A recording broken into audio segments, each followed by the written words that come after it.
애틀랜타 라디오 코리아 10월 5일 화요일, 오늘의 현수입니다.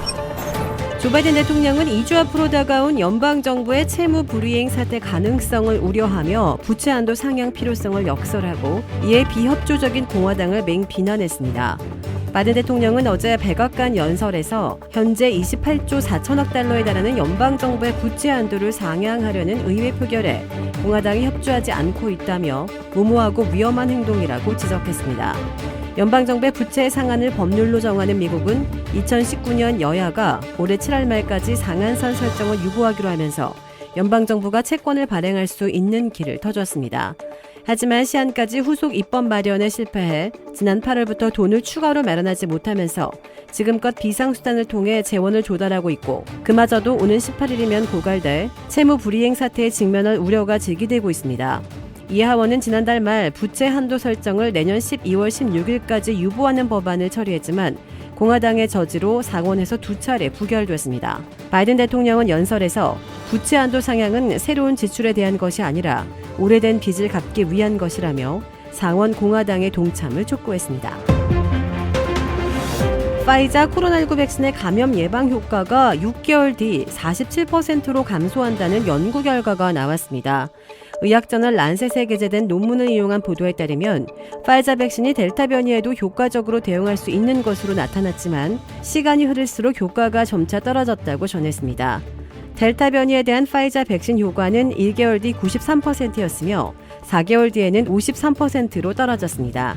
다른 변이 바이러스에 대해서는 같은 기간 동안 백신 효과가 97%에서 67%로 줄어들었습니다. 연구진들은 예방 효과의 감소는 델타 변이의 확산보다도 백신 효과가 감소했기 때문이라고 분석했습니다. 그러면서도 파이자 백신의 효능을 외면해서는 안 된다고 강조했습니다.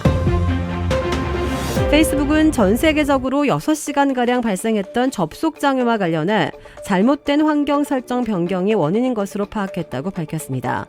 페이스북 기술팀은 홈페이지에 올린 글에서 데이터 센터 간의 네트워크 트래픽을 조정하는 라우터 환경 설정의 변경 사항들이 통신을 방해했다며 네트워크 트래픽이 생기면서 데이터 센터 통신에 연속적으로 영향을 줬고 이 탓에 서비스가 중단됐다라고 설명했습니다. 게다가 내부 고발자의 폭로까지 겹치면서 어제 페이스북의 주가가 5% 넘게 폭락해 자칫 페이스북 이용자가 감소할 수 있다는 전망까지 나오고 있습니다.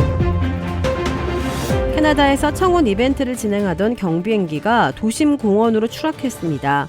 당시 공원 인근 지역에서는 음악 축제가 열리고 있었으나 조정사의 노련한 운항 덕에 비행기는 근처 도로로 불시착해 승객 1명이 사망하고 조종사가 부상하는 것 외에 다른 인명피해는 발생하지 않았습니다. 나랑 결혼해줄래라고 쓰인 현수막을 단 경비행기가 현지 시각 2일 오후 5시 46분에 이륙한 지 15분 만에 몬트리올의 공원으로 추락한 건데요. 이 현수막은 인근 세인트 루렌스 강에 떨어졌습니다. 숨진 승객은 청원과 관련이 있는지 확인되지 않고 있습니다. 이 조종사는 병원으로 옮겨져 회복 중이며 공개된 사고 영상에서는 기체에 휩싸인 불길을 소방대원들이 진압하고 구조대원들이 조종사를 옮기면서 긴박한 상황이 펼쳐졌습니다. 현지 언론들은 당국 관계자들이 추락 원인을 엔진 고장으로 보고받았다고 전했습니다. 전 세계를 강타한 넷플릭스 한국 드라마 오징어 게임의 영어 자막 중 일부가 한국어 대사를 어색하게 번역했다는 지적이 나오고 있습니다.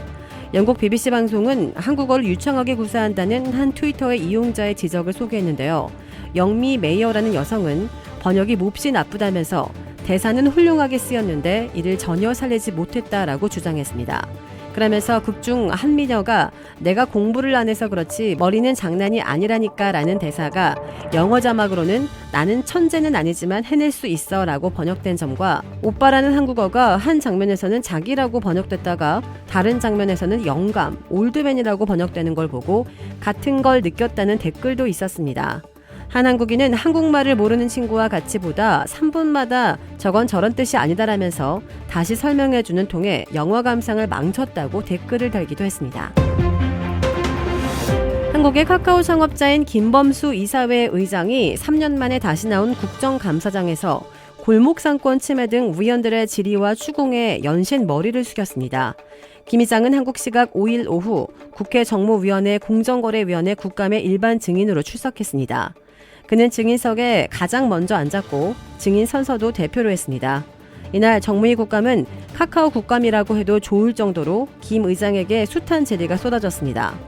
2018년 김 의장이 처음 나간 국감에서는 포털 뉴스 편집 문제에 질의가 집중됐으나 그동안 몰라보게 불어난 사세를 반영하듯 올해는 골목 상권 침해 논란을 비롯해 택시 등 수수료 문제, 콘텐츠 작가의 목, 가족회사, K큐브 홀딩스 논란 등 여러 방면에서 지적이 나왔습니다.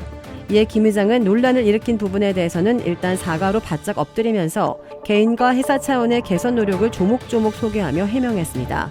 또 김 의장은 죄송하다며 논란 일으킨 점에 대해서 사과드린다고 한 뒤 탈세나 이런 목적은 아니다라고 해명했습니다. 도라빌에 위치한 유명 골프 브랜드 공식 딜러 노스크레스트 골프샵이 새롭게 확 바뀌었습니다. PGA 프로골퍼가 내 몸에 꼭 맞는 골프채를 추천해드립니다. 노스크레스트 골프. 주택 구매뿐만 아니라 커머셜, 웨어하우스, 비즈니스 건물까지 부동산계의 큰손 이주환 부동산. 크레딧 카드 빚 최대 80%까지 탕감. 크레딧은 지켜드리고 빚은 줄여드리는 O3 컨설팅이 오늘의 한 뉴스를 후원합니다. 이상 애틀랜타 라디오 코리아 10월 5일 화요일 오늘의 한 뉴스의 고지선이었습니다.